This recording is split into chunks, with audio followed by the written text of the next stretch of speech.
Special meeting, and why don't we start with item 1? Good afternoon, Madam Chair. Raphael River, the CLA's office. I actually like to recommend consent items. Yeah, this is crazy. If you like, we could like to recommend consent items for the... Sure, let's do that first. Yes. We have to ask the CLA to do an energy audit on this room right now. It seems to be some sort of inefficient use of air conditioning. Freezing. Yeah. Okay, let's do the consent item. We'd like to recommend item number 1, 2, and 6 for consent to speed along the agenda.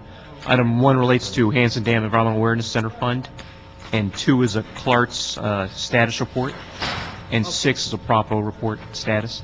Okay, if that's acceptable to our other committee members, it's fine with me. That is acceptable. All right, so then that brings us to item number 3 as our first item. Number 3, Public Works Report and Resolution relative to authorization to apply for and accept grant funding from Prop 84, the Clean Beach Initiative Grant Program. Staff from Sanitation. Anybody here?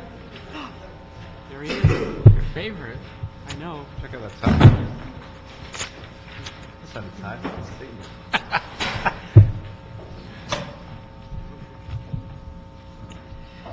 Good afternoon, Madam Chair, Shram Kargani, Bureau of Sanitation. Item 3 is we are going through the process of completing the asking for number of projects under the Proposition 84 grant CBI Clean Beach Initiative. And I'm here to respond or answer any question that you may have. Let's see. I don't think I have any questions. Hold on just a second. So this is just to establish the sustainable energy financing district in the city, and I guess this does segue. Well, we'll be talking about this later. Our solar comprehensive plan, and whether or not we can include the sustainable energy financing district in our solar plan that we will be going through in the next several months. Yes. Public hearings. Yes. Okay. And then Edison and PG&E, do they have similar programs? To my best of knowledge, Madam Chair, yes, but I need to verify that. We are discussing item number 3 right now, right? Right. Yeah, well, we can, we'll talk about that later. Okay. No, I don't have any further questions. Yes, fine. Yeah, okay. Thank you. Thank you. Okay, yeah, I just got it. Okay. That was item number 3. And now we go to item number 4. Item number 4, Sanitation Reform Resolution relative to authorization to apply for and accept grant funding for the La Brea Avenue Trail connection. Can we go back to 3 real quick? Let's, Mr. Garcetti, Okay. we're going to roll back to 3. Just on 3 real quick.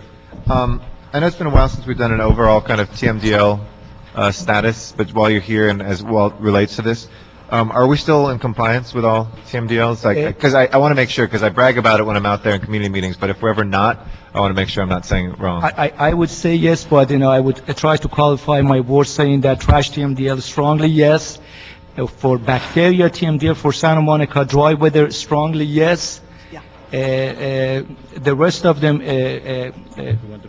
we are working on them. Yeah, 1 and 2. So we're abiding by those first ones. Maybe we could, is that scheduled anytime in committee? Do we have the overall TMDL? Are they quarterly or are they yearly now? I'm sorry? The updates on TMDL status?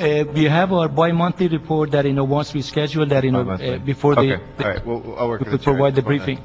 Maybe at some point if we can find out, as Propo, I know, which was on another one, winds to a close, which the chair and I worked very hard on, and it actually passed with the second highest vote in city history.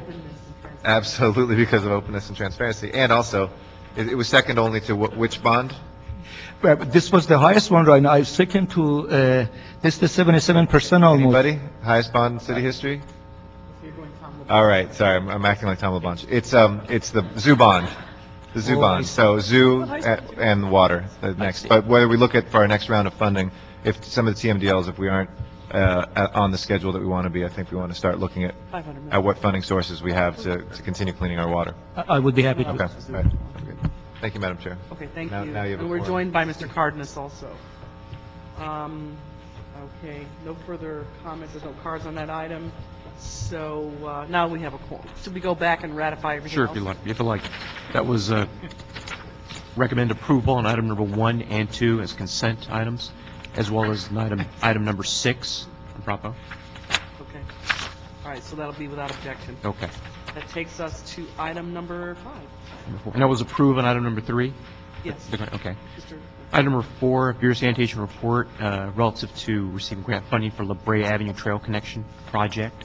Also, Bureau of Sanitation. Good afternoon again, Shram Karagani Sanitation. This was another project. We have La Brea Avenue Trail connecting two parks, Houston and Gilliam, and we are going to ask for the money, but unfortunately because of the state budget crisis, we have asked what they have mentioned to us for time being, there won't be any money coming Have they towards it. answered? They have answered me not officially, but, via email, And that, and that they will not give us the money because of a state budget crisis. so are you going to try again? In future, but not in this route, as things would move forward in future, yes. So they're not accepting applications? This was prior to stimulus package, Madam Chair, so, but in future, if things resume to normalcy, then obviously we would apply So again. what's your fallback position? The fallback position is that, as you know, the program, the watershed protection program, we don't have cash available right now, but we are having this project among the others, that as the stimulus package come through, it's a variety of, avenues, we would ask for the money for those projects. Okay. No questions? We'll move approval without objection? Okay.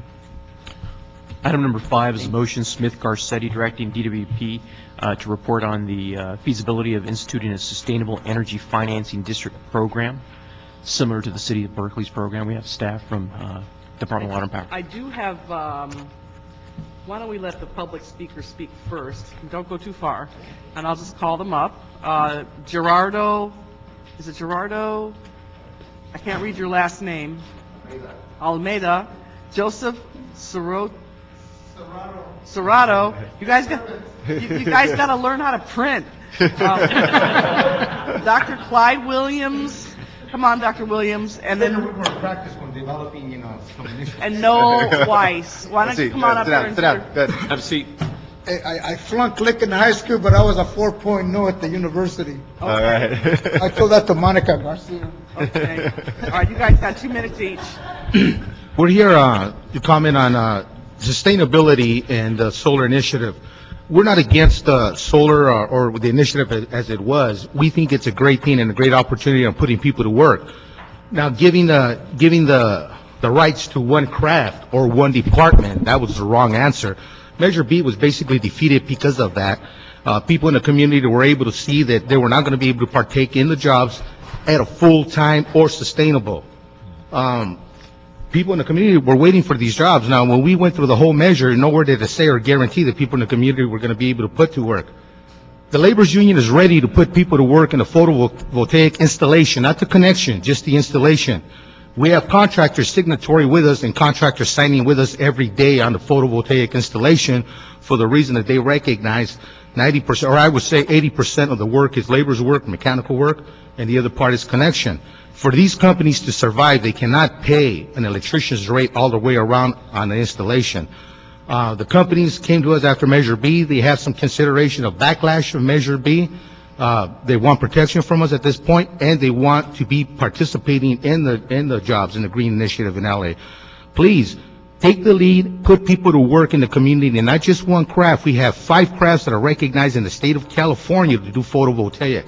That's the reason why Measure B failed, is people want to work, they're ratepayers, they want to participate, they did not want it to go just to one craft. I beg you again, please open it to 5 crafts: iron workers, laborers, IBW, roofers, and sheet metal workers. Those are the 5 crafts recognized by the state of California and the DIR. Thank you. Joseph, you were not Gerardo. That's Gerardo. Right? I'm Gerardo. Oh, That's you're Gerardo. Gerardo. Okay. Okay, Joseph, it's your That's a handsome guy right there. Yeah, okay. Okay, Joseph. Yes. Joseph Serrato with the Laborers International Union of North America, with over 1 million members in the United States and Canada. It gives me great pleasure to be here before your committee this morning. Thank you, Mr. President, for letting us speak this morning. We're here in support of Mr. Gerardo's comments. We want to work with you. We want to be included. And I think that we've been trying to make that effort since, what, a year ago, 2 years ago? And now I hope that, you let us join you. There are a lot of intelligent people here. We got over 100 years of construction experience, schools, tunnels, bridges. I wasn't around that time, but I read the history of our union. But thank you so much, Madam Chair. Thank you so much, Mr. President. Just briefly, just very briefly, also, our chair has had a series of conversations even before Measure B, so no matter which way it was going to turn out, to look at an overall solar program. And we're not discussing all of that here today, but it's from the beginning included everybody there on the private side as well as some of the public side. So there's always going to have been room, and there's going to continue to be room with her leadership. And I think this entire committee reflects, so we want to make sure that people from all sorts of crafts and all sorts of approaches to solar are at the table. So you got our word on that. Thank you so much. By the way, your dad was a good friend of mine. Yeah, good. Thank you so much, huh? Thanks. Notice he said was. Okay. Right? said Dr. what? Williams. I'm sorry, is. That's right. Dr. Williams. Clyde Williams, El Sereno.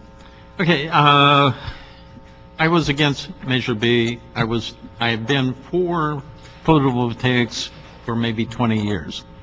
I participated in the first federal exercise regarding solar. The primary element that I consider is I've tried to figure out how to put solar on my house, but a 2 to 3% rate of return is not viable. DWP won't pay peak rates, which is a fundamental element.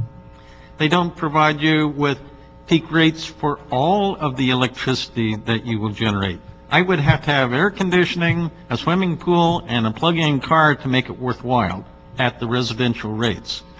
But solar is mostly peak rate substitution. It doesn't do anything for coal-fired. And that was one of the elements in the previous thing.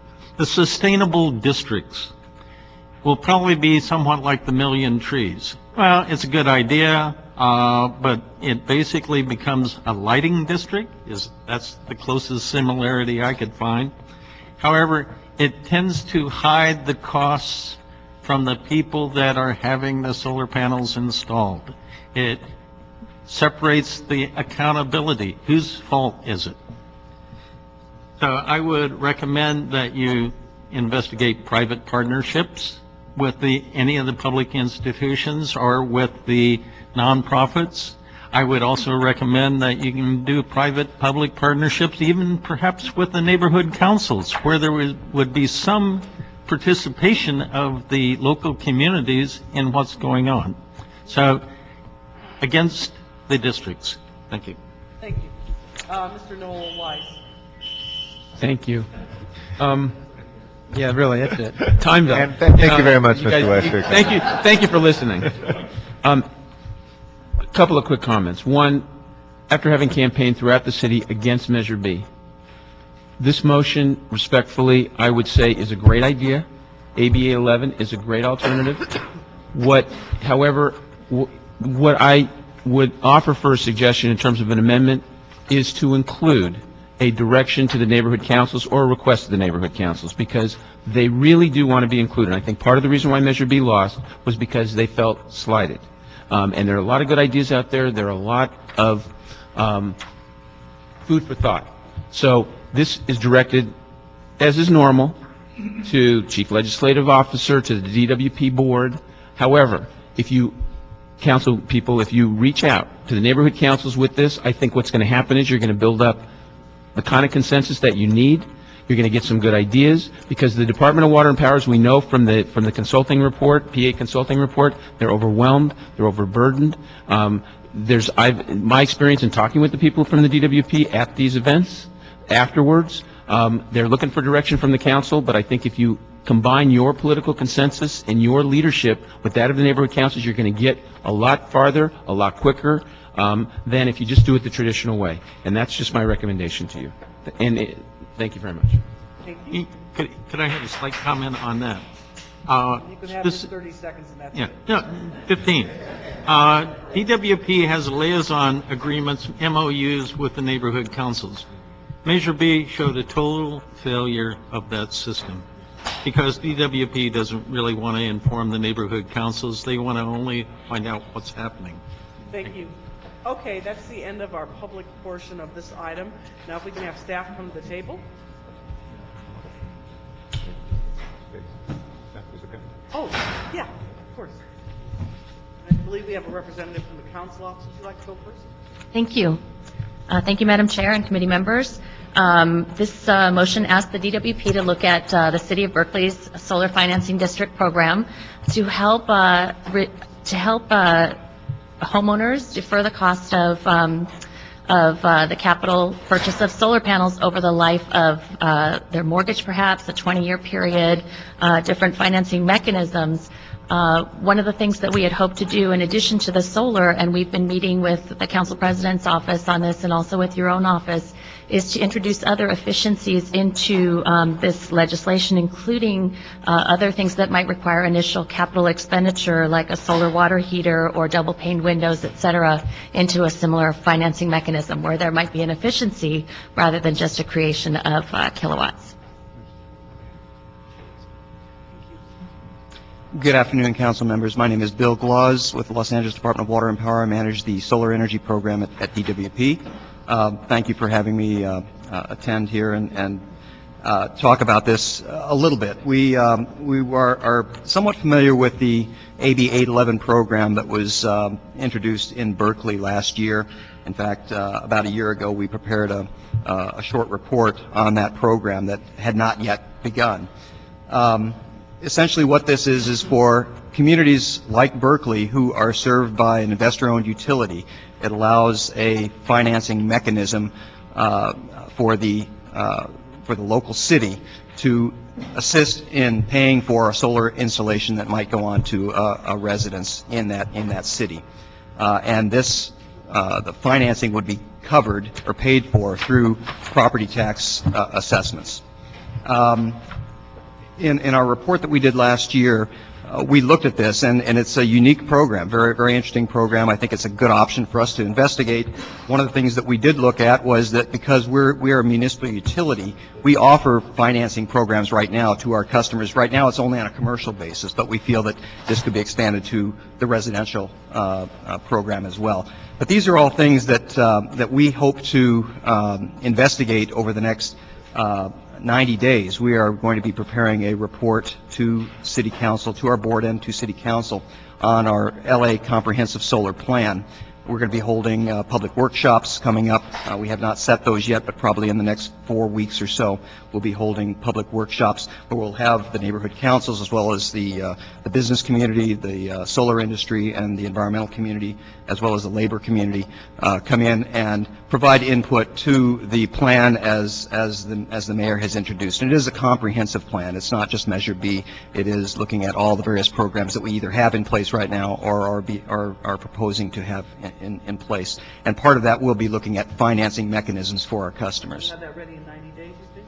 In 90 days, we're going to have a plan prepared. We're going to take our hearings out to various communities, and it's probably going to take us, a while to get out the major areas in the city so that people can come in and comment. And obviously, we're going to want to go way out into the valley and your area, and as far south into Janice Hahn's area too, and over to the east side, and obviously south in the mid-city somewhere. So maybe you'll be able to, it's going to take us a while to set up all those meetings. Okay. I know we're working right now to set those initial meetings up. So, yeah. So one of the things that we last week talked to the new Secretary of Energy, Mr. Chu, about was this. He actually this financing mechanism came up in our discussions with him. We had a good meeting, about 5 or 6 of us, with the Secretary, who really was very strong about pushing the city forward on solar energy, as well as energy efficiency. And he brought up the same problem, which is, and in some of the public comment, criticism of this didn't really focus on the financing mechanism, which is essentially all this is, which is how do you make it, there's other items, how do we bring down the overall cost of solar, and how do we, make things cheaper for the consumer. But I think the biggest barrier to most folks who want solar power on their homes has been, how do you finance this, because they don't have the upfront cost. It pays over time, and under DWP, I did it. We found the payback time to be about 7 years, to now we're making money off of it. But that was money up front that, many people can't do at the outset of it. And this allows it to be spread out over time.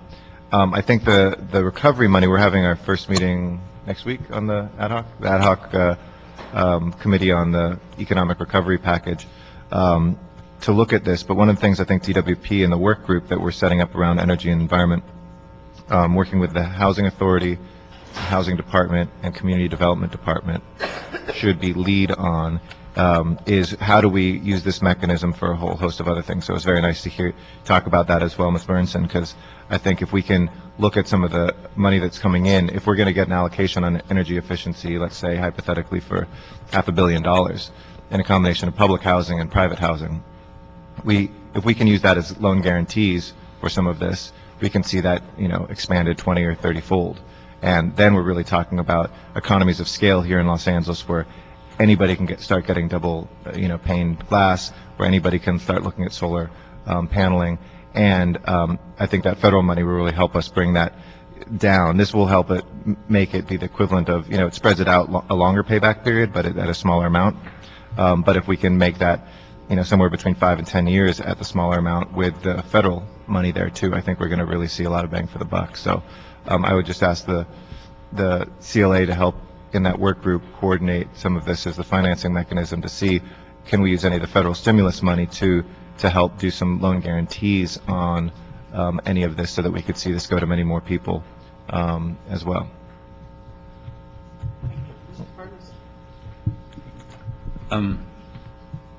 It's really interesting that politicians across the country are talking about how these are some of the jobs of the future. It's unfortunate that in some communities they haven't been participating very well in jobs of the past or the present.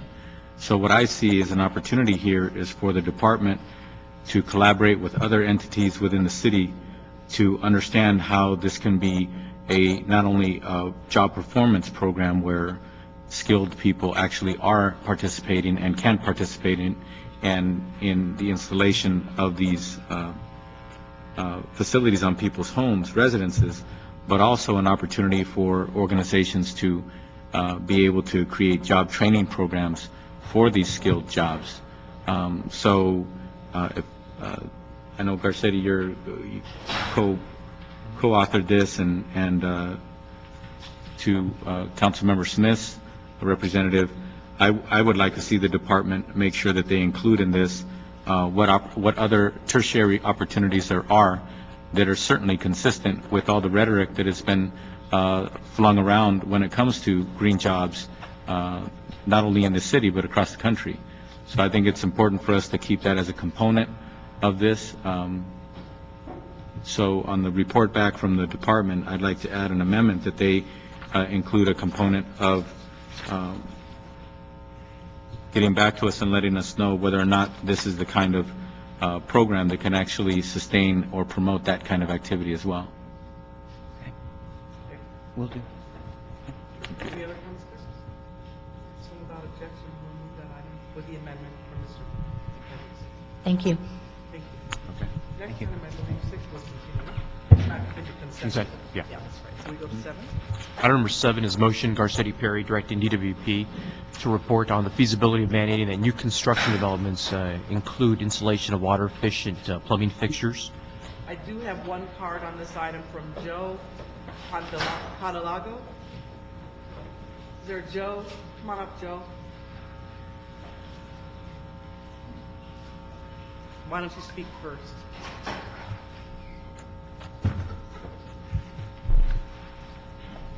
Say your name for the record.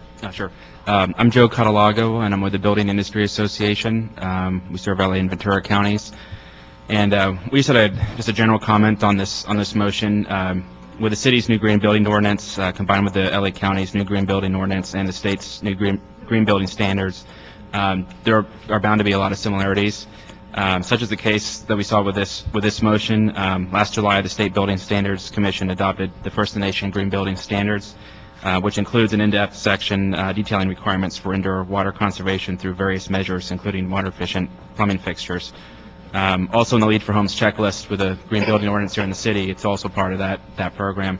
And we were just looking for some clarification on the duplicity of all the, all the programs and why we need a specific measure for this, for new installation. So, that was it. Okay, Thank you. thank you. We'll get the staff report and then. Sure. Okay. Okay, do we have, who do we have here from? Water and Power. Staff from Water and Power. Who do we have here? Anybody here from Building and Safety or Department of Water and Power? Going once, going twice, somebody. Building and Safety, Department of Water and Power? Hello. Okay. Happy birthday, David Lara. It's good to see that you're collaborating by talking in the back, but Yes. we need you up. Good afternoon. Hello, everyone. Hey. Good afternoon, Dave Lara with Building and Safety.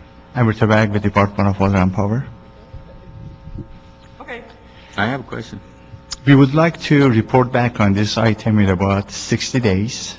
Currently, LADBS and Department of Water and Power, Building and Safety and Water and Power, we are working on this item, and we need about 60 days to report back.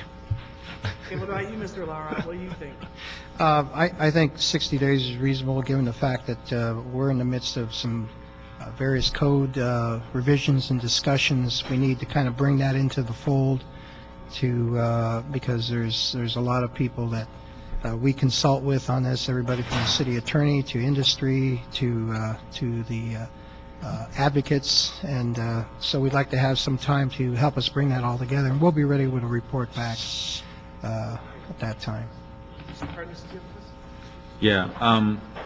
Can you describe for us, when it talks about water efficient plumbing fixtures, are we talking about creating a new threshold within the city, or moving ourselves up to the current highest guidelines for water efficient that perhaps the state has?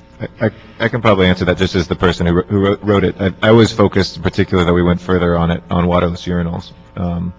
We have a lot of other plumbing fixtures as well, but for me, one of the things that we looked at that, and I know that the pipe trades way back had some issues with it. We resolved those at the state level, and now both the unions are on board with folks that have been in the environmental movement on this. But I think waterless urinals have the potential to do for Los Angeles what low flush toilets did and faucets did about 20 years ago to accommodate our growth, though it only, of course, hits about half the population. But the return on investment on this, well, just stating the truth. There are other things we can look at, though.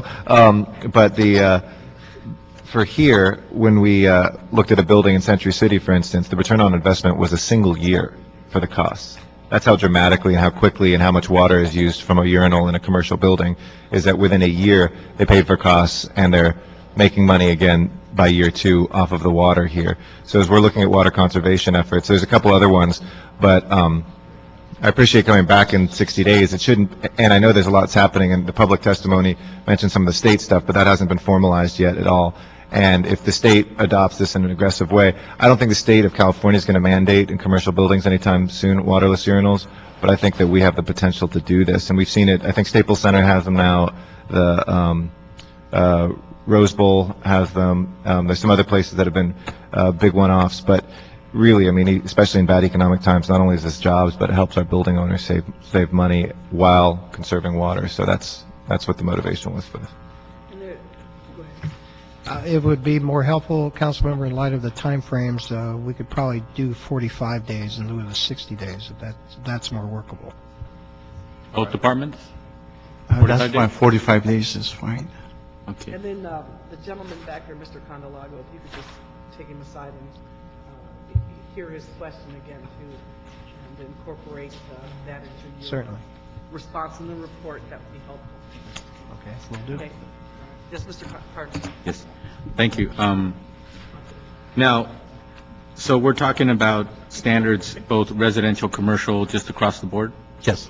High-rise, low-rise buildings, and it covers not only urinals, water closets, shower heads, faucets, and all the equipment in commercial restaurants, cooling towers, and dishwashers as well.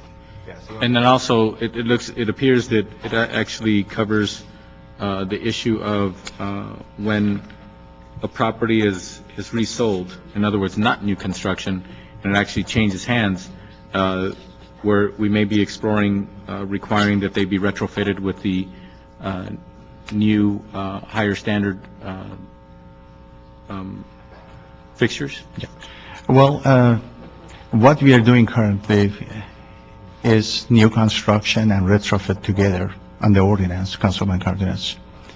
And the one for resale, there is already an ordinance for the resale in effect that covers commercial and residential. So the motion says to change the resale for homes, just on residential portion, and we can take a look into that. Okay.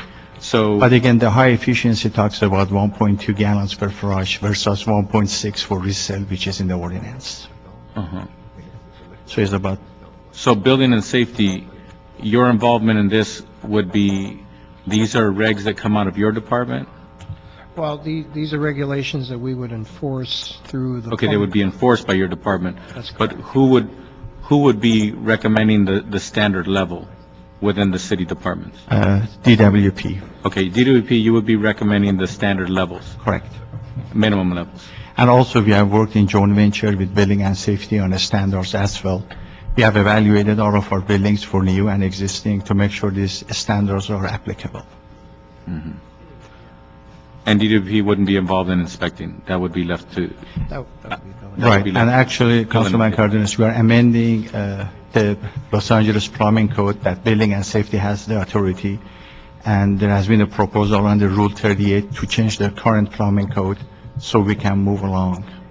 And that's why we need 45 days at least to report back. And the current resale retrofit requirements or standards on resale, is that a city ordinance or is that a state requirement? City ordinance, City ordinance, right, is in effect already. okay. All right, thank you. Thank you, Madam Chair. Mr. Harkness. All right, so we'll see you back in 45 days. I have one question before I leave. Whom should we talk on the staff from your office? From my office? Uh-huh. Okay. Thank you. Thank you. Sam, would you stand up? Okay, I think we're on to number 8. Item number 8 is a DWP report requesting authority to approve a 20-year lease agreement with Crowley Lake Fish Camp Incorporated. Staff from the CAO, DWP. You have public comments on this one? Yeah, we do. We have public comment on this. Why don't I take that first? And I'll call everyone up. Sandy Winger, Larry Matsui, and Lane Garrett. Come on up.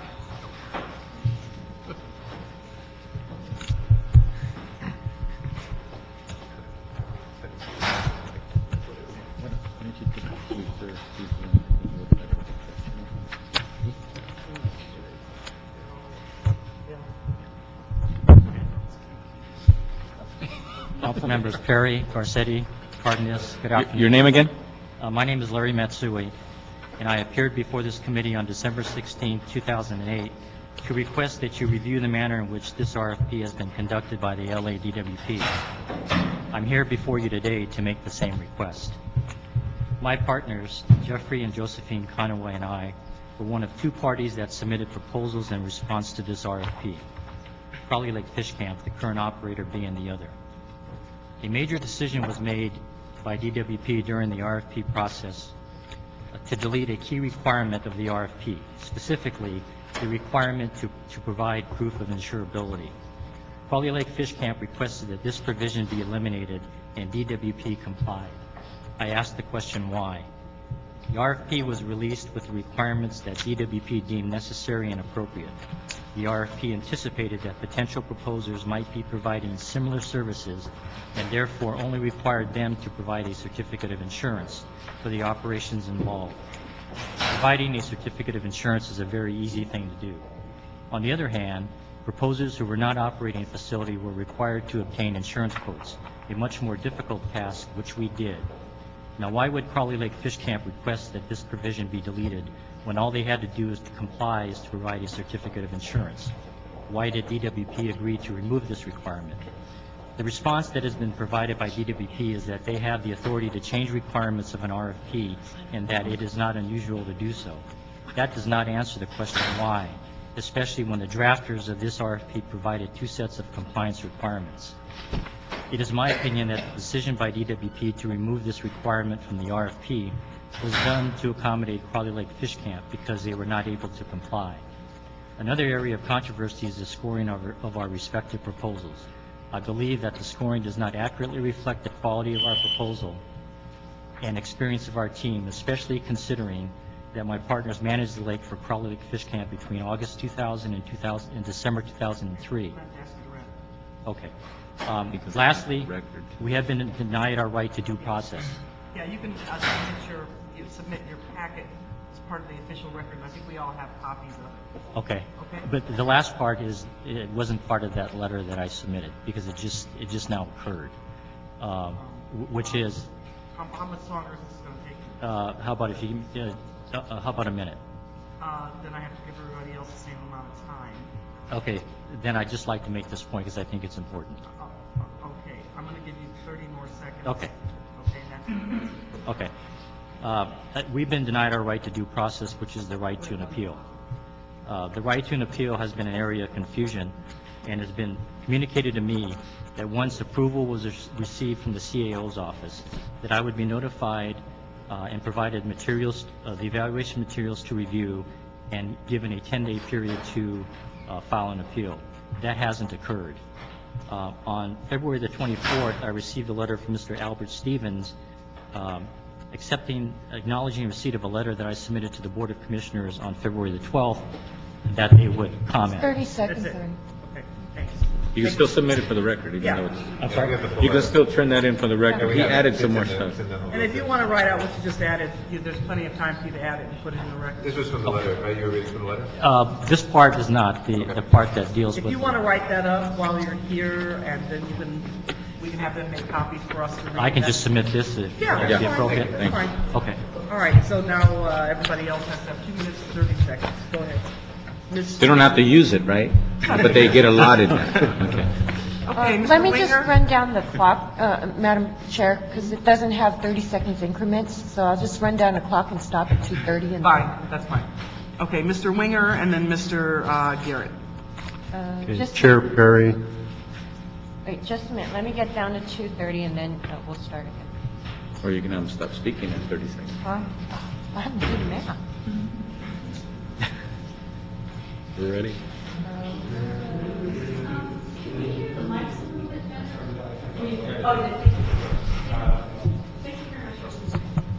Okay, there you go. Okay, there you go. Okay. Get to it.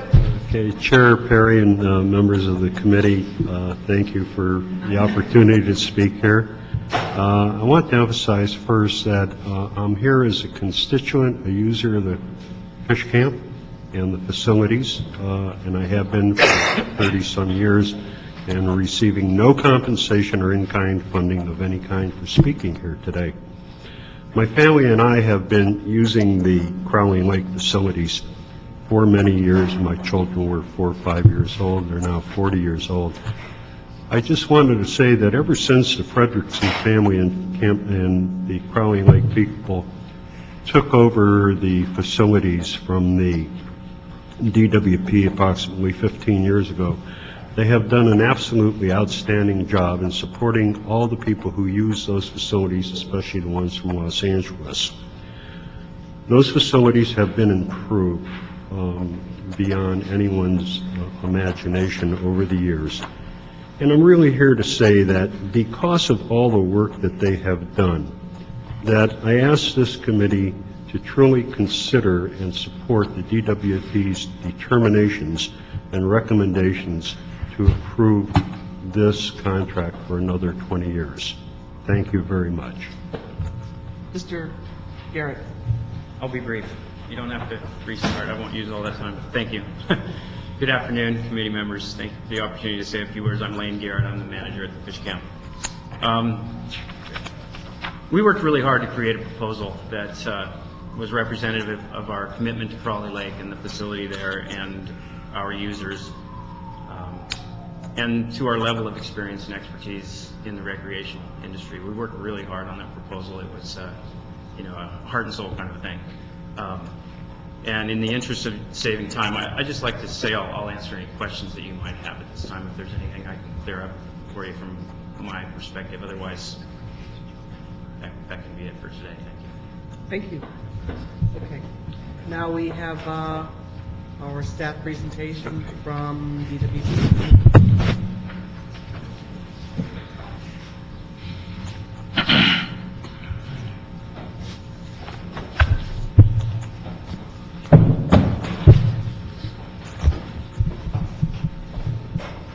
Madam Chair, good afternoon, members of the committee. My name is Bill Kreitz with the CAO's office. It's my report that you're considering. I will say, beyond the fact that we recommended this proposal as proposed by DWP because of the fact that it will provide income to the city, and it went through the regular request for proposal process. We did consult, we did identify this item when we did our report, and I was assured by the Department of Water and Power, that is, that a city attorney had approved this, their recommendation. So at that point, we did not look any further into this issue.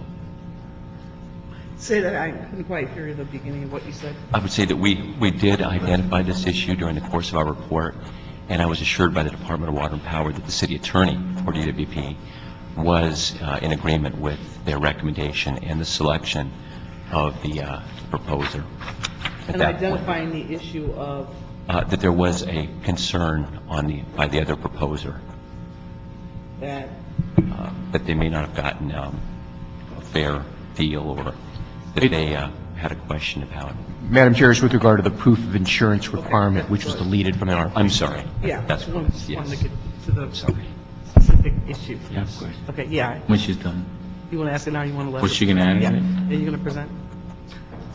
I'm Deputy City Attorney Mary Dennis for the Department of Water and Power, and I'm here to answer any questions the panel might have with regard to the resolution before you or the protest. Actually, we may have the same question.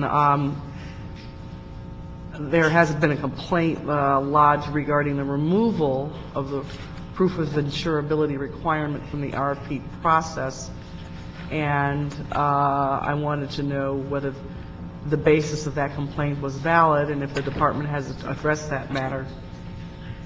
This has been a matter of discussion with the board.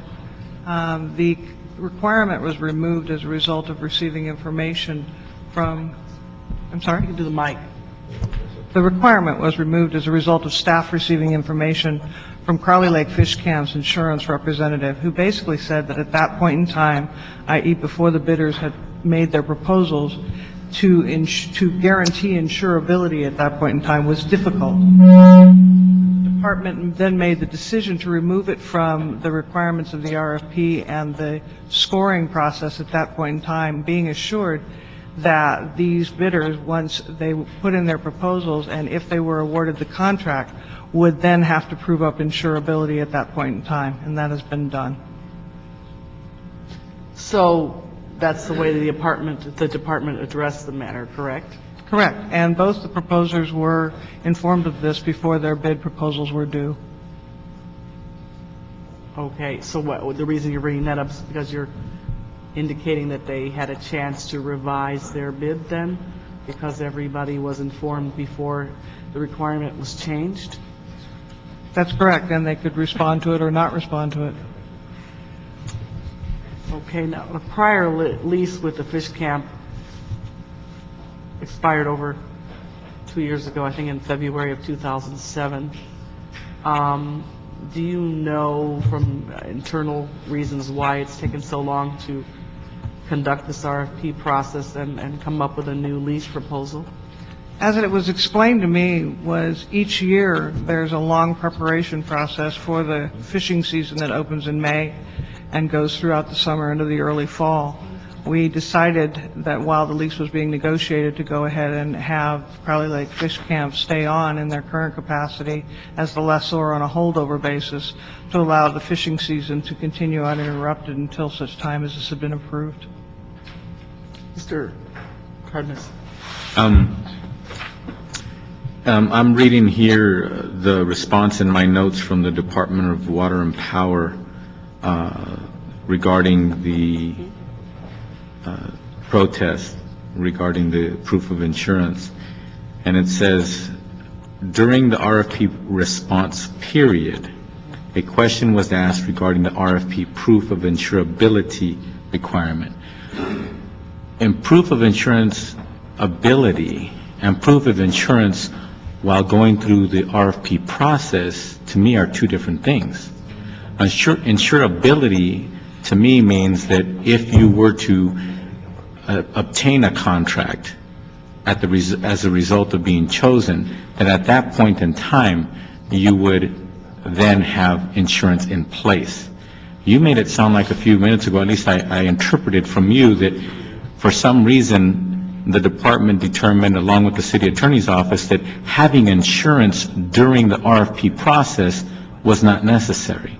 No, I didn't mean to mislead you. What I was saying was staff had explained to me they received information from a broker on behalf of Crowley Lake Fish Camp that simply said that they were 6 months, 8 months, however long they were out until this proof of insurability needed to take effect, the insurance needed to take effect, that there could be a change in status. So for them to give a guarantee at that point in time was difficult.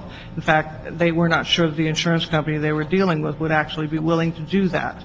So at that point in time, until such time as the contract was awarded, the proof of insurability was simply removed from their requirements for bid, and the part that they would be scored on and simply would be confirmed at a later point in time. There was no difference to the department one way or the other because we would receive the insurance before the contract took effect. Yeah, but you even confuse me even more. See, and the reason why I say that is because it's a lot more simple than that. Whenever somebody goes through an RFP process, whether they're doing bricks and mortar, or they're going to run a fish camp, or whether they're going to install light bulbs in City Hall, the bottom line is on every RFP, especially when you're dealing with the government, they want to know if in fact you're going to be stepping on our property and engaging in that contract, should it occur at the point at which that contract begins, not during the RFP process. That's all that matters about insurance. Because why is everybody going to get insurance during an RFP process, especially if you have 10 bidders, if only one person is going to do the work? So whether or not some insurance broker contacts the people who are putting out the RFP or not and gives some story about why are you asking for insurability in an RFP process, why don't you just get rid of that and then have the winning bidder after the fact, before they commence the work, show that they have proof of insurance on the first day of commencing the work? Did I confuse you now? I thought I was being kind of clear, black and white. The difference here is that staff made a judgment at that point in time, based on the information that they received, that the insurance company was not willing at that point in time, that far ahead of the contract award. But the insurance company has absolutely nothing to do with the RFP process. Are you doing an RFP for an insurance company, or are you doing an RFP for who's going to run this project? What they were being asked to provide was proof of insurability for that Who was bidder. being asked to provide? The insurance company.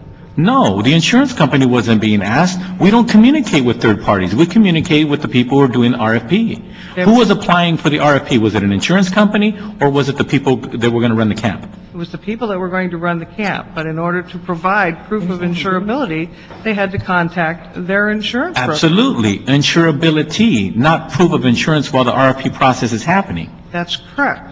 It was the proof So of what insurability. that is, look, I happen to have an insurance license at one time, and I was asked to provide this sometimes as well for my clients. And the bottom line, it goes like this. Client says, I may be needing insurance in the future. I need something in writing, not an insurance policy. I just need a document on your letterhead that shows that we are insurable.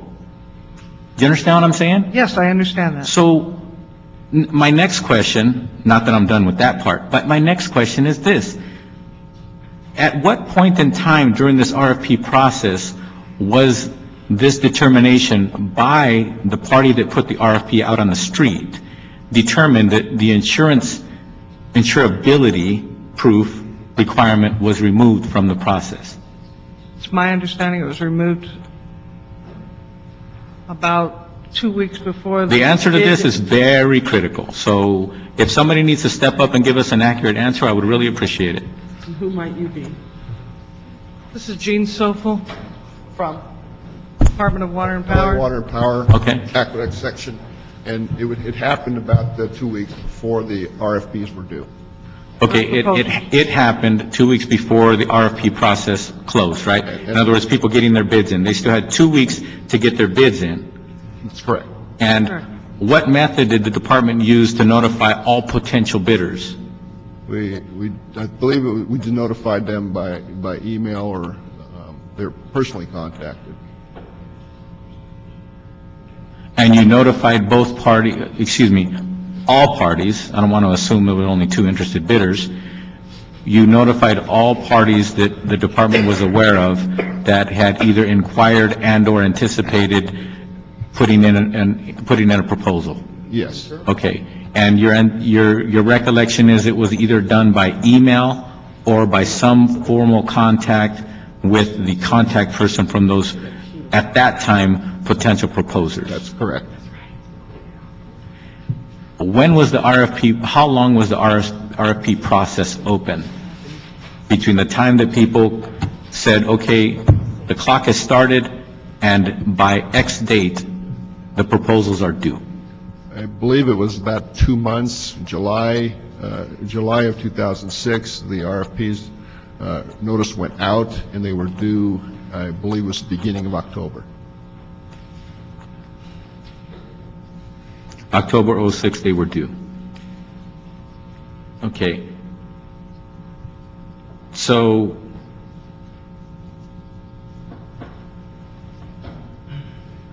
Madam Chairwoman, I still don't get it. I still don't understand. With all the RFPs that go out, all across the country, all throughout the city of Los Angeles. City of Los Angeles does dozens and dozens and dozens and dozens of RFPs every year. I've never heard of proof of insurability becoming an issue and/or removing it as a requirement when you enter your proposal, when you submit your proposal. I've never heard of that. Well, You work for the department. Are you involved in other RFP processes?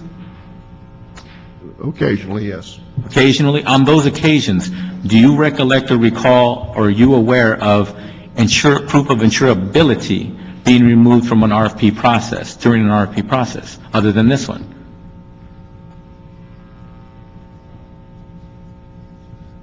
I do not recall that being the case, but I think it was because of the confusion that was raised and the recognition that there was not an impact to the city financially by doing it, that in the efficiency and fairness of the whole process, it felt that, since the whoever was going to get awarded the bid was going to have to produce that kind of as always.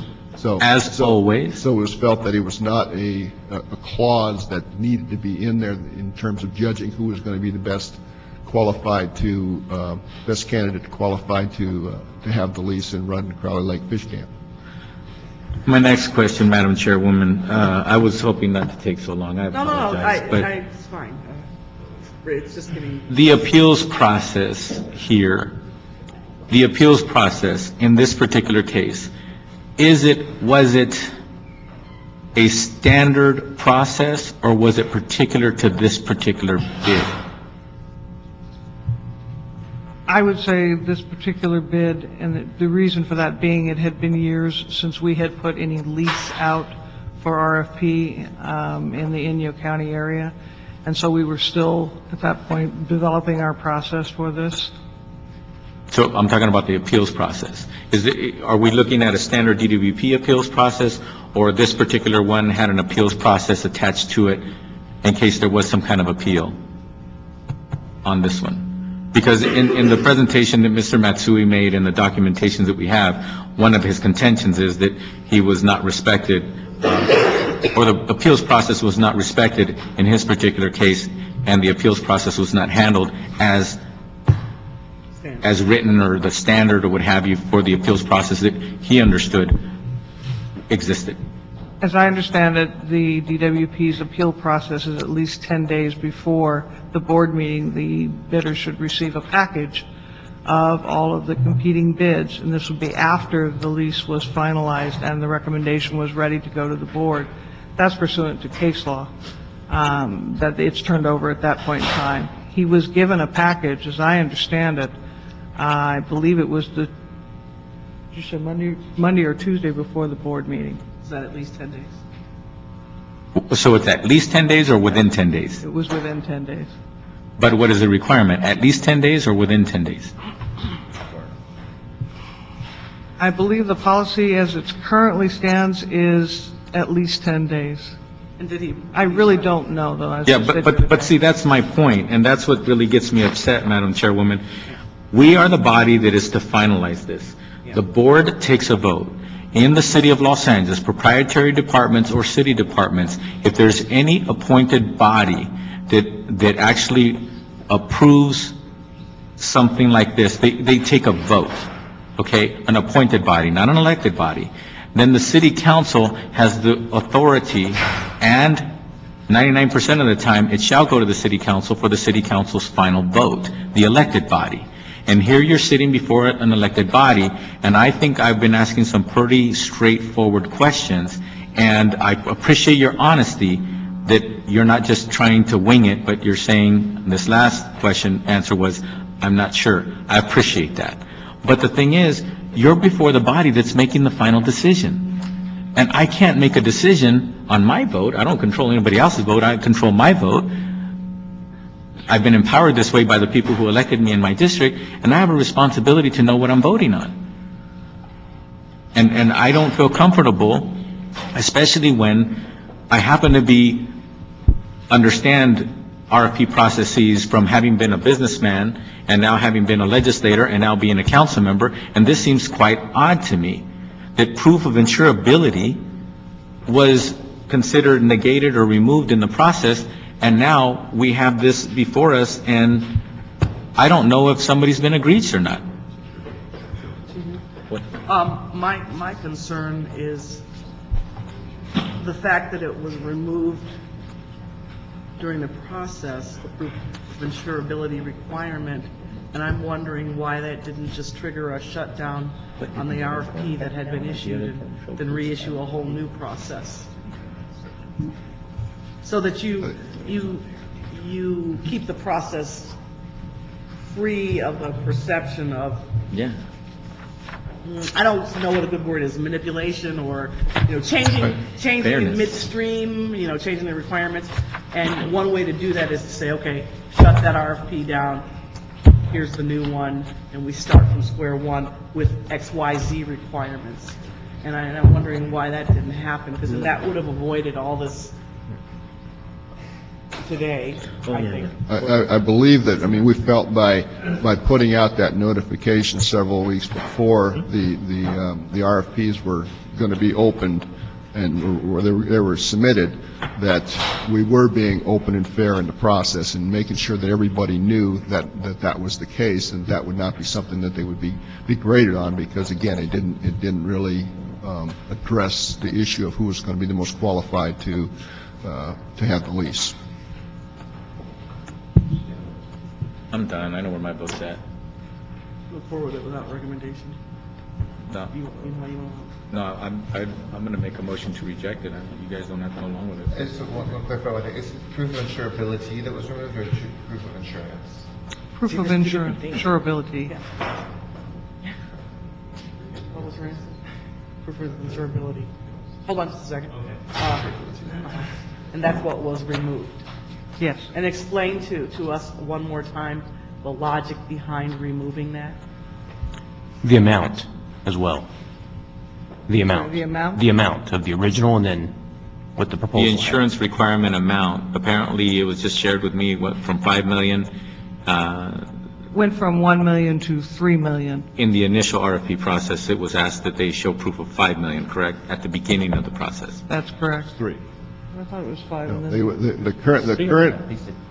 the current lease is for a liability of $1 million, and the new lease was going to have provision of $3 million liability and a pollution clause. That's the change that was going to occur. And the logic behind removing that was based on? Information that staff received from an insurance broker that because the insurability was being asked for, the proof of insurability was being asked for so early in the process, and that the status on which they issued that could change between the time they issued it and the time the contract was awarded, that he did not believe the insurance company he was dealing with would be willing to do it at that point in time. So he said that, I'm sorry. A broker talked to staff. Yes. That was for one of the bidders? This is for the lessee, the existing lessee at Crowley Lake Fish Camp. That's really, that's what I mean about, maybe you should have shut it down and started over. Because, and I appreciate the fact that you told us that. I really do, because what you're saying is a broker who may have had some self-interest. Yeah. Not that they acted, not that they acted in a way that was egregious, but the bottom line is a broker identified themselves as a broker on behalf of one of the potential bidders. I, as a council member, have to be very careful about what I talk to staff about in the middle of an RFP process, approaching an RFP process. And I'm an official of the city, and I'm supposed to not have any interest in any party. And I still have to be careful. So let's just review this one more time so I make sure that I understand it. And I'm sorry, but I just want to make sure that I understand it.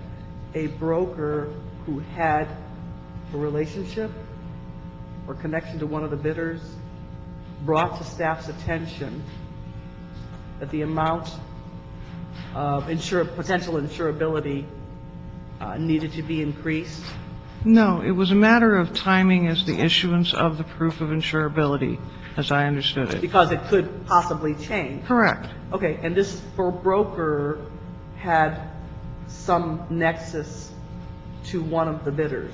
I believe he did. Is that correct? He was the broker for the Crowley Lake Fish Camp, and so he was calling on their behalf, asking about what that requirement was, and explained that he could not get that kind of proof because of the timeliness of it. But that he did have an existing relationship with one of the bidders, and so basically he kind of inserted himself into the process in terms of giving input from a practical standpoint. In preparing their RFP, he was addressing that issue. I think the right way to go about that, a bidder on any contract, let's not talk about this one, brings to attention that something makes it impossible for compliance. They then protest the process of it, to which the process is then assessed. And if the process is not seen to be fair or proper right now, then the process starts again, rather than something is dropped out of it. Yeah. I think that's the cleaner way to have done this, which would have been to say at that point, because otherwise it can't but put us in the position. Looking at this, the scores, it sounds like the person who won it, probably everything else aside, deserved to win it. But it, as has been pointed out by my colleagues, it taints that, and somebody should protest that. We always have to take into account that protest and then start anew. But if you do it midstream, it is a different. You don't have to start anew, but if it looks like something... Right. If there's something valid there, you start anew so everybody can start at the same place. And it is not to say that anything purposeful happened, but the thing is, sometimes accidents do happen. And the comparison would be, I don't know what the other thing's on there, but let's say dock repair was one of the other things. And the contractor for the other bidder couldn't get his contractor to do the dock repair as quickly as the other person could, and calls and then say, okay, the dock repair piece will be taken out. That's the sort of taint that it would have, which isn't to say that, the right person didn't win. It's just that, it's not any fault of your own that decision was made. And we do appreciate you speaking honestly about that, because we want that, but it's our responsibility to make sure. So, Madam Chair, I move that we reject the department's actions. Okay, second. That's fine. Okay, without objection. Ask for it to be reissued. Okay, and ask for the... Suggested fee. Send it back to the department, which means they have to go reissue. In an expedited manner. Reissue the RFP in an expedited fashion. It'll be in council tomorrow, Madam Chair. Yeah, Committee. well, I guess the council will decide if they want to concur with the committee. Yeah, let's see what they will. Okay. Yeah, come on. All right, thank you. Thank you very much. Next item. Item 9 is DWP report and resolution requesting authority to implement water shortage year rates designed to encourage water conservation. We have staff from DWP. Okay, but we have, let me take the public comment first. Jim Clark, Dr. Williams, and Jack Humphreyville. Is this an action item? Is this an action item? Is this an action item?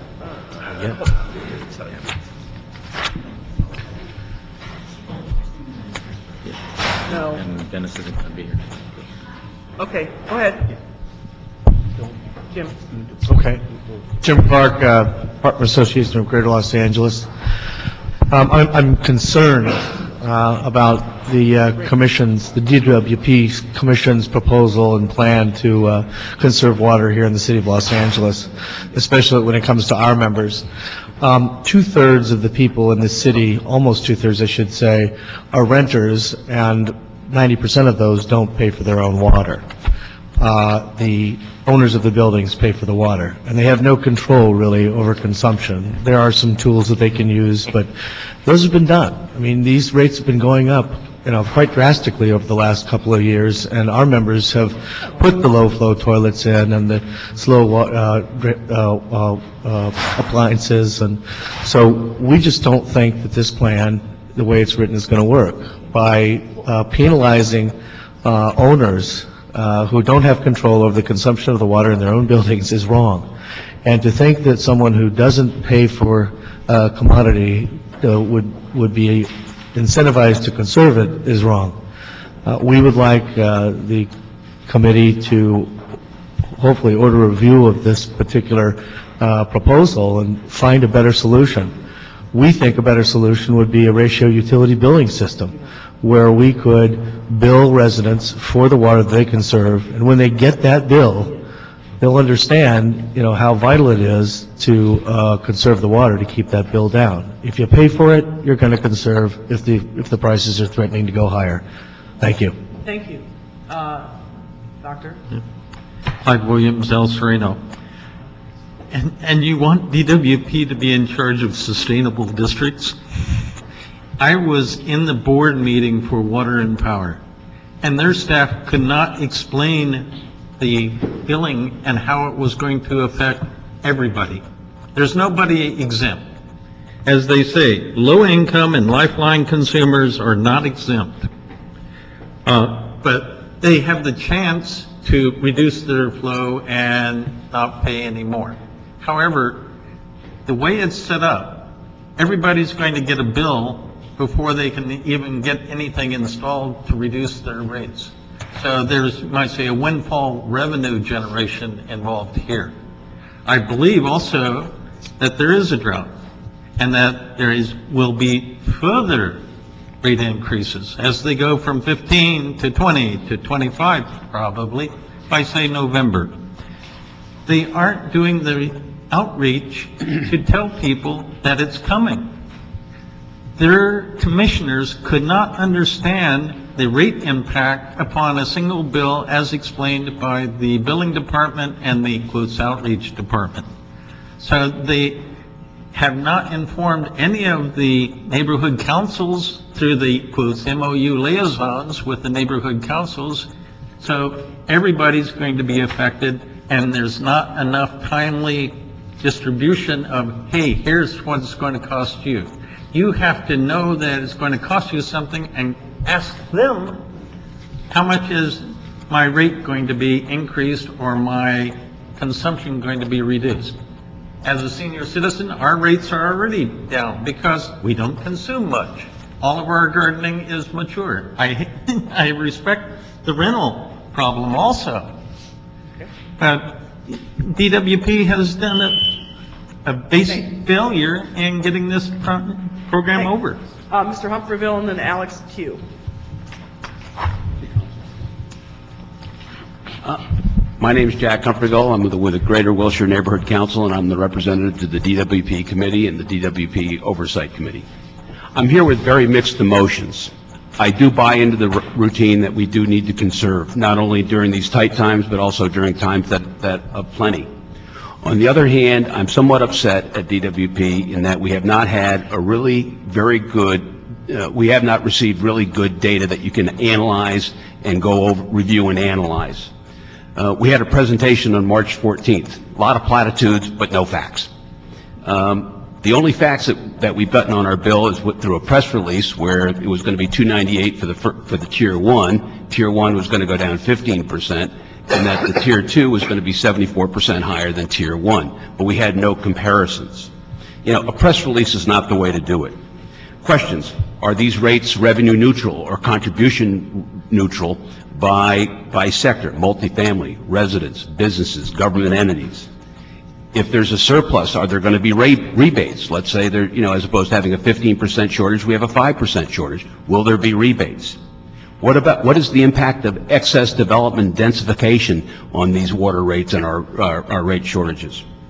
All this points to me back to the ratepayer's advocate.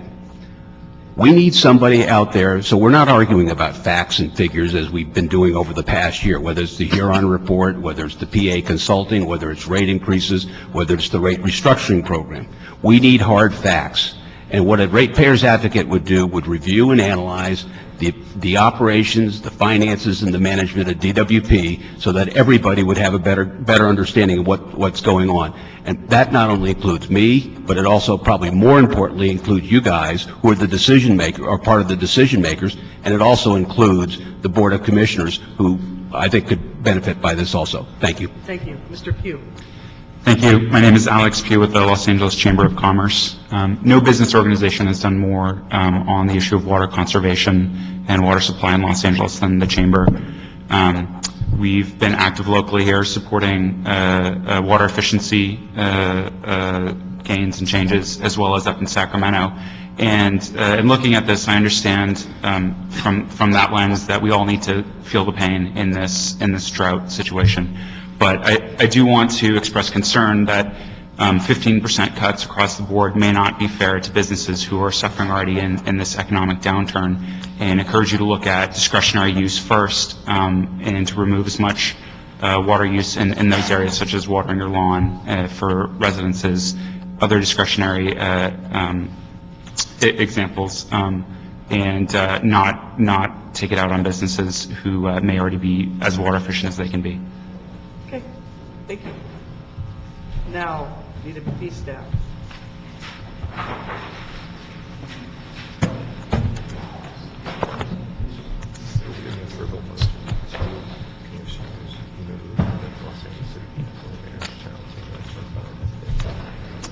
Why?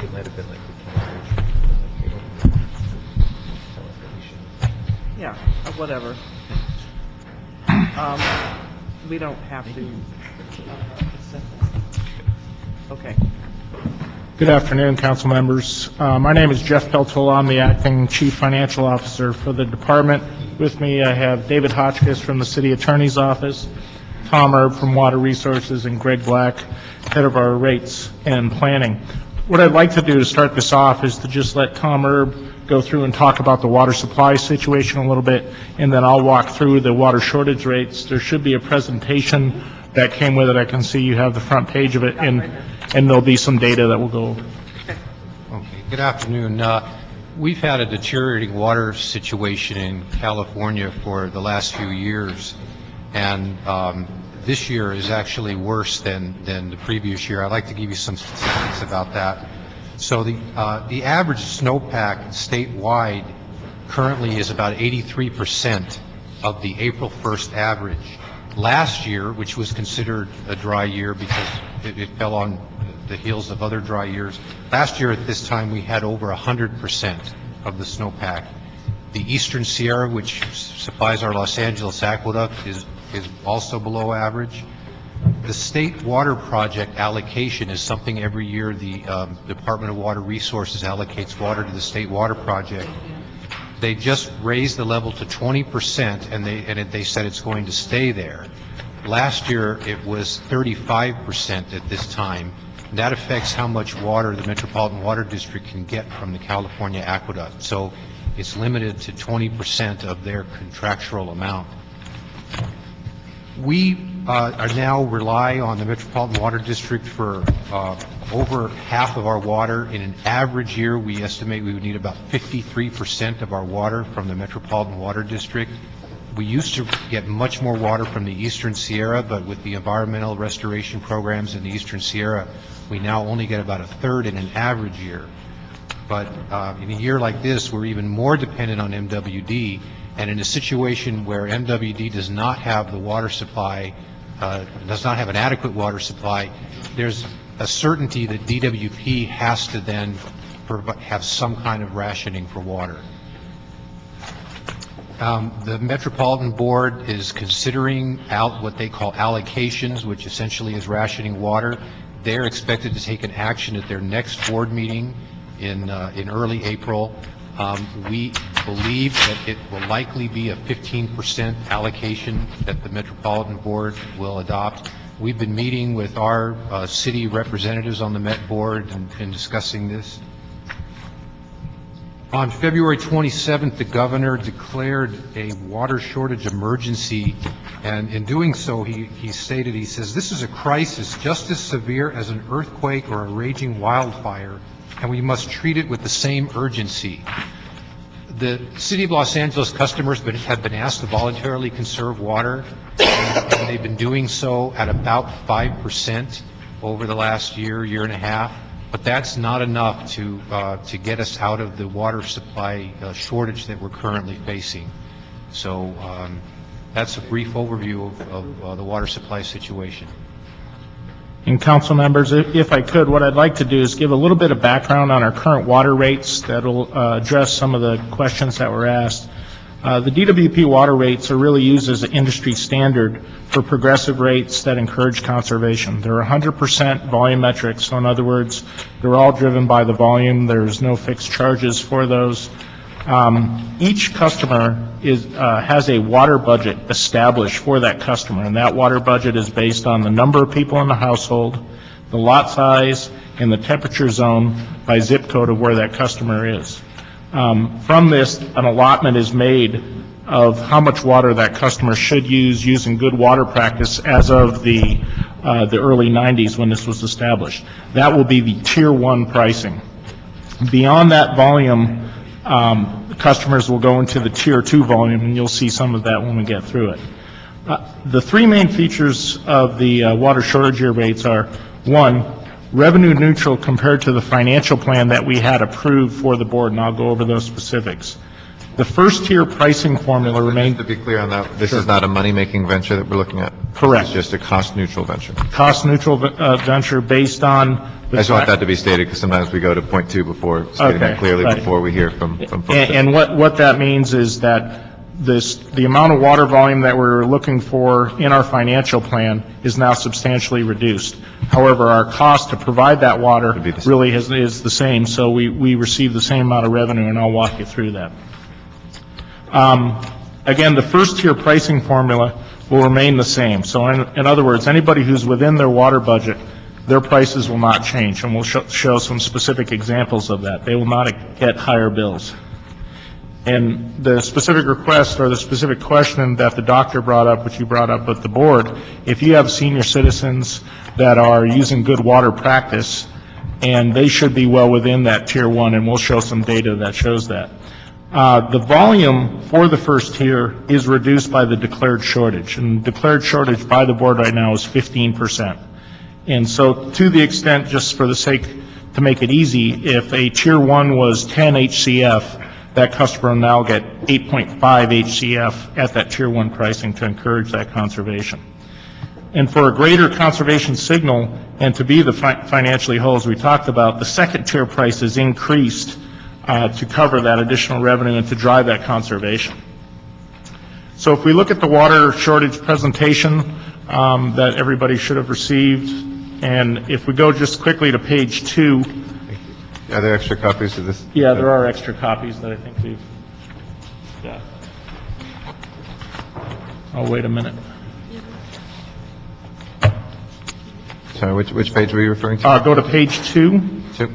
And on the top of page 2 identifies the city rates ordinance that was amended, and again, the board can determine a degree of shortage, and those degrees are very specific. It has to be either 10%, 15%, 20, or 25%. It cannot apply a shortage in between that. It only has to And be those one. have to be rounded up or down? Correct. Presumably? Yeah. And that's part of the issue where we're looking at, you can see on that third bullet on page 2, and I'll walk through the calculations. Based on the amount of water we're going to be provided through the Metropolitan Water District that Tom just discussed, we're going to be at 12% less than our forecasted supply. If we go to page 5. How do we get from 12 to 15 instead of, you always round up even if it's 10.1? We got to round up, and I'll show you the financial results for that. And on page 5 is the actual calculation and gets us to the 12%. And we'll hit these numbers I'll show you on the financial plan on pages 6 and 7. If you look just below the underlined, it talks about, therefore, 15% water shortage year rates are required. The water sales that we had per our approved fiscal year 08-09 financial plan was 277.8 million, what we call billion units, or 100 cubic feet. And the projected water supply that we have based on that 15% allocation will get us to 244.6. So that, the 244.6 is a 12% reduction from the 277.8. So that's how we get to that number. On the following page, on page 6, this is our financial plan that was approved last year by our board. And if you look on line 1, and it's a little bit of an eye test, I apologize. Yeah. But if you look on line 1, it has sales million HCF, and you can see under 2009-10, 277.8. So that's the volume. In the key elements that we're looking at to maintain our financial integrity and ensure we retain the AA bond ratings, the net income you can see on line 6 for 910 is $101 million. And the debt service coverage, which is very important, is 2.03. And let me ask you a quick Sure, question. sure. Because I think with most items that come to this committee, we really try hard to consider how to vote and how to analyze in a broader context. Sure. And we like to know where we are in the present and what is, the next iteration of what we're doing. And so that when we make a vote, we make it in a global context rather than piecemeal. Sure. So I think last month the Department of Water and Power Board considered and approved a proposal to implement Phase 3 water restrictions. Now, it's my understanding that these restrictions are going to limit outdoor irrigation to 2 times a week. And, I'm thinking ahead, we're talking about this proposal, which I guess you could call what, Phase 2? This is Phase 2? So we got a phase, the next generation is on its heels, right? Well, again, this is specific to what water rates are going to be implemented to drive the conservation signal home. What you're talking about is prohibited uses. Yeah, so that's the next iteration. It's kind of tightening and locking it down much more specifically. So in the context of what we're talking about today, Sure. What's the status of that proposal? I can answer that. David Okay. Hotchkiss, Assistant City Attorney. The Board of Water and Power Commissioners at a meeting, the second meeting ago, it's not the last meeting, but the one before, approved moving to the Phase 3 level. Under the ordinance applicable to that in the LAMC, it has gone over to the mayor and the council for their review, and that is pending action before your body. Now, when you say it's gone to the council, what does that mean? It means that a formal notification of the board's action has gone to the city clerk and forwarded on to the council for appropriate action. Okay. An appropriate action means? Means approval or disapproval. Okay. Now, is this notice, this verbal motion we have here? I'm not sure what. No, it was a formal board action was taken by the Board of Water and Power Commissioners, and their board secretary forwarded to the city clerk notification under the Los Angeles Municipal Code provisions, which gives the mayor and the council oversight of moving to the different phases. Let me ask the CLA, have we received formal notification? We have not received it yet. Actually, the way the ordinance is stated is the mayor considers it first, and then the council has to concur in the action. So it's, I believe, with the mayor's office currently. Madam Chair, David Lebetique with the Mayor's Office. Our understanding of the ordinance is that after the board makes its determination that the supply will not meet demand, that therefore the recommendation to the Mayor's Office, the Mayor's Office makes a determination and then forwards it to Council for concurrence. We are wrapping up our determination phase, and we'll forward a transmittal to your body. Okay, so we don't actually have. And the deadline of April 9th, that was in the verbal motion on the March 17th, 2009 committee, this is item number 19. That's the deadline we're all working from then? That's the deadline that is applicable to the matter that is before you today. Under the ordinance that's applicable to the shortage year rates, the Board of Water and Power Commissioners has to set a deadline for council and mayoral action no less than 15 days. During the board hearing, the last hearing that was ongoing before the Board of Water and Power Commissioners, there was an inquiry from a councilmanic district, as I recall, asking for this matter to be set at 30 days. But because of the notice requirements that are imposed upon the department, in order to get this effective June 1, 2009, it will be necessary for the council and the mayor to act by the date set forward, which I think is the April the 9th, yes. So to be clear, though, for us, appreciate it goes to the mayor first, but if the mayor, this is just a hypothetical conversation, sits on it until the day before, the council has a day to act. Well, actually, under this ordinance, it's slightly different. There are two tracks. There's two tracks. The mayor and the council got it simultaneously, the mayor directly and through the city clerk to the council. And you both, as separate entities, have the right to either approve this or not approve this. You have the right to disapprove this. Right. It sounds like the CLA's interpretation is different than. Well, there's two different ordinances here. Right. One goes directly to the mayor first, and then to you, and that's the. But that's what I was asking the deadline on. Does that have a deadline also? That does not have a deadline. There is not a deadline on phase 3. Okay. Gotcha. That answers the question. Thank you. But there is a deadline on this one. There is a deadline on this. If there is not disapproval by the 9th of April, it will go into effect. Right. And just to wrap up the phase 3 ordinance, the mayor remains committed to moving forward with the higher water conservation phase. Okay. Thank you. Your report. Okay, if we go to page 7 is the water shortage year rates financial forecast. And as you can see, going down fiscal year 2009-10, the sales, which we projected for that 12% shortage, is 244.7. And again, the two important numbers that you see there are the net income on line 6, which is 104 million, which is essentially the same as 101 that we had on the previous. And then the debt service coverage, again, is at 2.0. Just for information, if we were to have this shortage and we did not implement these rates, the net income would be 27 million and the debt service coverage would be 1.4, which is substantially below where we want to be for our financial objectives to retain the bond rating.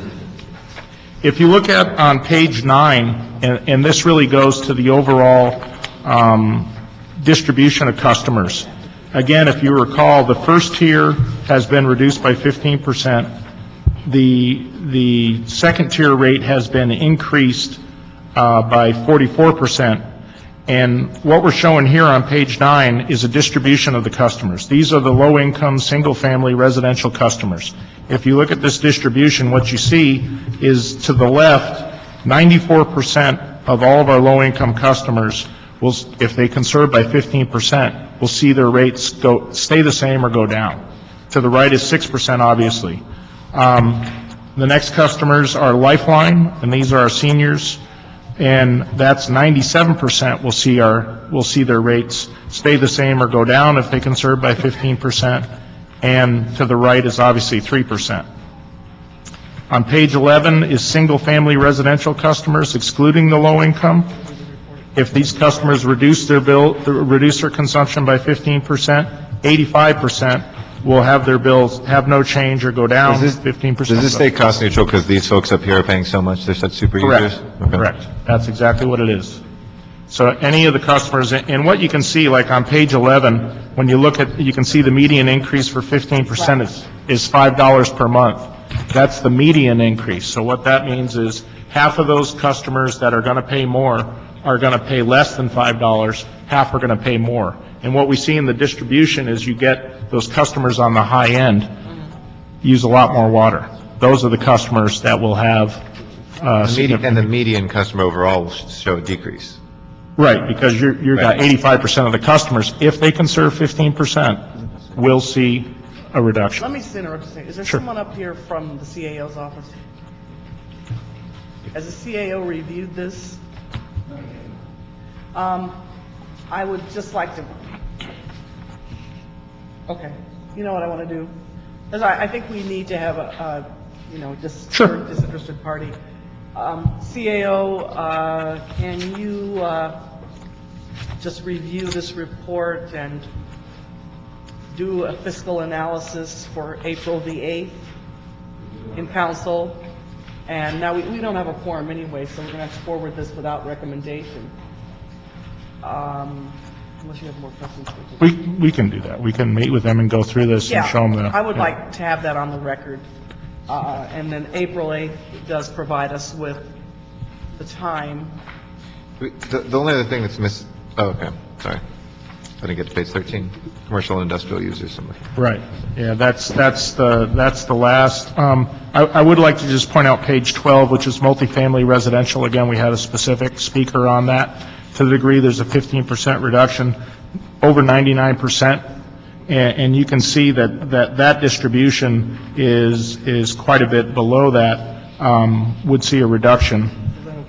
And then the council member, as you pointed out, the commercial industrial, that's on page 13. And the only thing on that, I mean, I think folks can see people who are huge water users who are residential are usually wealthy enough to be able to pay that. I mean, if you want to have tropical gardens in Bel Air, knock yourself out, and we'll help you bring water to everybody else. The commercial and industrial customers, though, we know there are more water-intensive industries and less water-intensive industries, and it's not necessarily that folks at this end correspond to wealth or profit the way residential customers would. Can we have a little bit more detail? I mean, because the chamber was here. I'm curious to know, I don't want to have the unintended consequence on the commercial and industrial side of the users of knocking some folks out of business right now. I mean, that to me is, we've had a long-term policy in the city and in the area to move away from high water use industries. So I think that's sound public policy over the long term, because we can't afford to do that. But in the meantime, those who would be especially hard hit, if we could have some idea of what those companies are, what they look like, that would be useful. Could I make a comment about the commercial customers? Yeah. The commercial customers. Could you just identify yourself for the record? My name is Gregory Black, and I'm the manager of rates and contracts. The commercial customers do not pay a 15%. They don't have a 15% reduction in their tier 1 usage. What they actually have is, you look at their winter water usage, and you take the average over the last 3 years and multiply it by 115%. So their actual reduction in their first tier usage is about 2.25%, not 15%. So a customer that's a commercial customer that's a large, big water user is not subjected to the steep discounts. It's based on their winter water usage.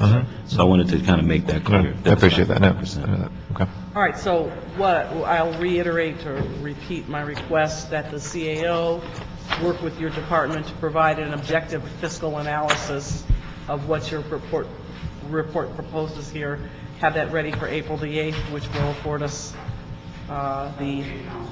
correct. We'll hear it that morning and then have a placeholder set up. Okay?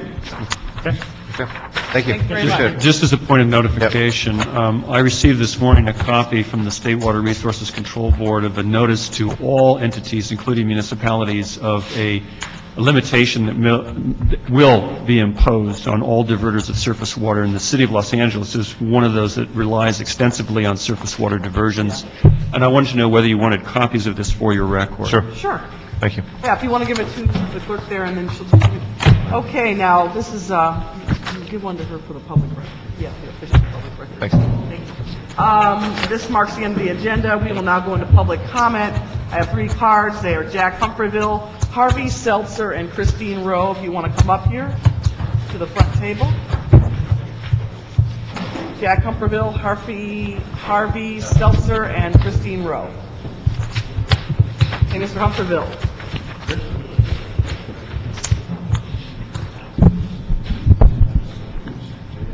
I want to thank you for holding this meeting at 1:30 p.m. It is difficult to get to a meeting by 8:30 a.m. with LA traffic. While I opposed Measure B for numerous reasons. What's her name? I'm sorry, it's Christine Rowe. I didn't think you were Jack. This is Jacqueline, but. I'm sorry. I was glad that it was on the ballot because the City Council forced me to research alternative energy for the last 2.5 months. What I also learned in the last 2.5 months is that the neighborhood council system needs to be a system of co-governance rather than just a means of sending out what you want to implement, whether it is in regards to energy plans, water, or billboards. We want to be at the table. We want to talk to the scientists and the engineers to know what programs that the LADWP is planning and whether they are achievable. Recently, many of you have gone to Washington to ask for federal stimulus package money. We want to know which projects that money can be used for. It appears that many people on the Yes on Measure B effort had access to companies like First Solar. We feel that it is the city, if the city is talking to companies like First Solar, we should be able to discuss their proposals as well. In my research, I learned that the greenest of countries, Germany, who has implemented some of the most solar technology, is selling their carbon credits to other countries in the European Union. The result is that there is no overall reduction of greenhouse gases. I realized today, after much research, that President Garcetti has wanted to implement solar in Los Angeles since 2003. I have been wanting to implement it for government-funded buildings since the Northridge earthquake.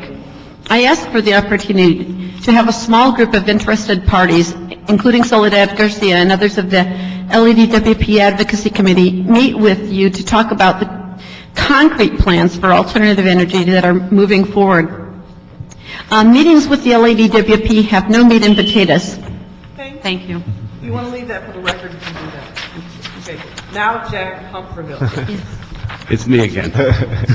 My name's Jack Humphreyville. I'm the Greater Wilshire Neighborhood Council representative to the DWP Committee and the DWP Advocacy Committee. Measure B. Everybody agrees that yes is on solar power.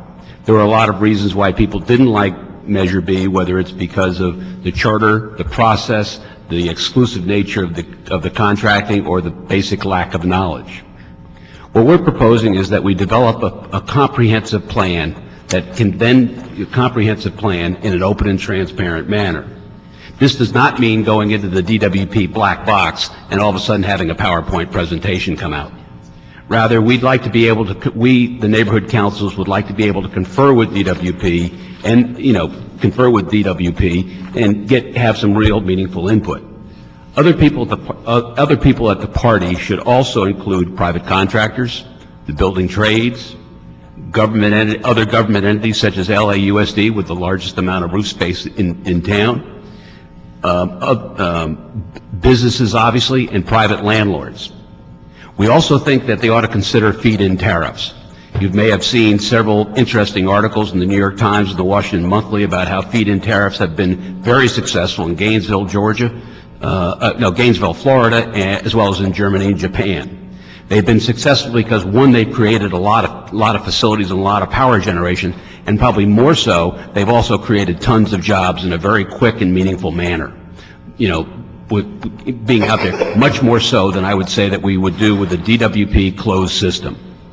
We think by having an open system where private contractors, building trades, and other important entities get to participate is much better than having a closed system that is controlled by DWP and the union. Thank you. Thank you. Your turn. Yeah, my name is Harvey Seltzer. I live in Woodland Hills. 10 months ago, as a result of a survey which I conducted, Councilman Zine submitted a motion to look into the inequities in the sewer service charge calculation, and that motion was referred to this committee. The motion was submitted because the present method uses a basis which includes other than the effluent discharge to the sewer system. And my survey showed that this error causes as many as 1/3 of the single-family house owners in Los Angeles to be overcharged by hundreds of dollars each year, and also causes households of 1 to 2 persons to pay 2 to 4 times more on a per-person basis than households of 3 or more persons, although the Los Angeles Municipal Code states that each user will pay his proportionate share of the costs of waste treatment services. Mr. Zaldivar of the Department of Sanitation responded to this committee 4 months after Councilman Zine's motion, but his letter simply explained the method used and did not deal with the inequities, which was the basis of Councilman Zine's motion. Numerous requests from Councilman Zine's office and from a number of concerned taxpayers for you to schedule a hearing have apparently been ignored. And my question is, why is this committee avoiding holding hearings on this motion? Thank you very much. Are we avoiding hearings on this motion? No? Are we avoiding hearings? No. Okay. We've heard the matter before, actually. Huh? We've heard this matter before, sewer service charge reports on this very specific request before. Okay, is there something still outstanding? No. No. Okay. You want to say it again so he can hear you?